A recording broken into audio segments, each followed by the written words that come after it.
Ayan guys, narito ako ngayon sa lumang sementeryo para libutin na naman ito after 1 year. Ayan, after 1 year, bumalik na naman tayo dito para po ito ay libutin natin at tingnan natin na naman yung kakaiba na naman dito sa ating pong matutuklasan sa lumang sementeryo na ito. Ayan, nakikita nyo naman yung ating background at talaga naman pong giba-giba na. Ayan, bumabagsak na po yung mga semento dito po sa pinakang ibaba. Nakikita nyo naman po dito.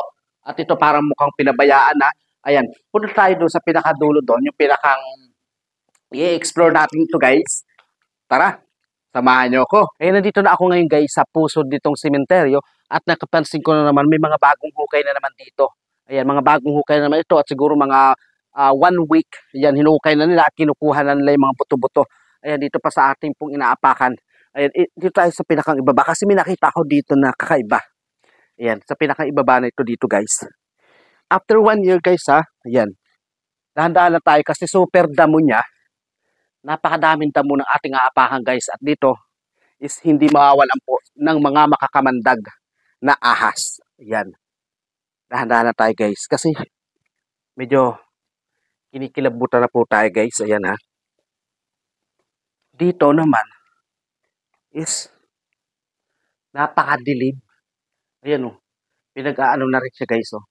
Sira-sira na rin yung pinakang itaas ng mausoleum na ito.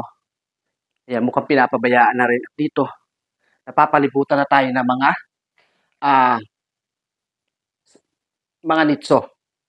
Ayan, dito tayo sa pinakang ibaba. Ayan, dito tayo sa taas. Ayan guys, medyo kinikilabutan tayo kasi narito tayo sa pinakang gitna ng lumang sementeryo guys. Ayan. Ang takot ko lang naman dito, yung mga yung mga panganib na ahas. Yun lang guys. Dito tayo sa part na to guys. Samahan nyo ako dito. Super ayan o. Mga hinukay. Mga parang may yung kinukuha nila yung mga buto-buto. Yun, mga ganun.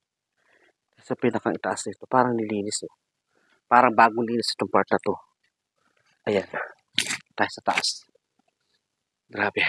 Napapansin nyo guys, narito tayo sa pinakang gitna ng sementeryo na to. At ito, may mga butas-butas ako nakikita. Ayan, dito tayo guys. So dito, sa part na to, is yung makikita muna, yung mga malaking at nagdataas sa mga puno. Ayan. Sira-sira na yung mga nandun. Sa pinakadulo na yun. Talaga para siyang style gubat na. Gubat na siya guys.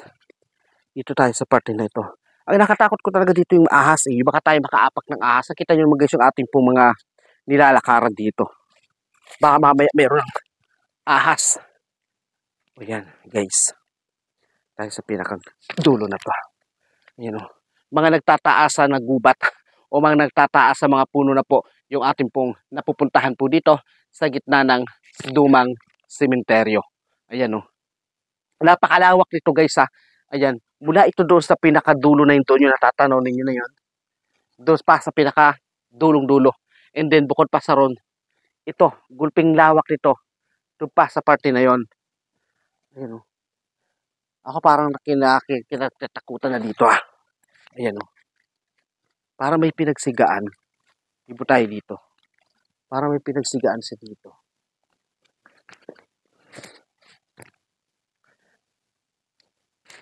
Ayan.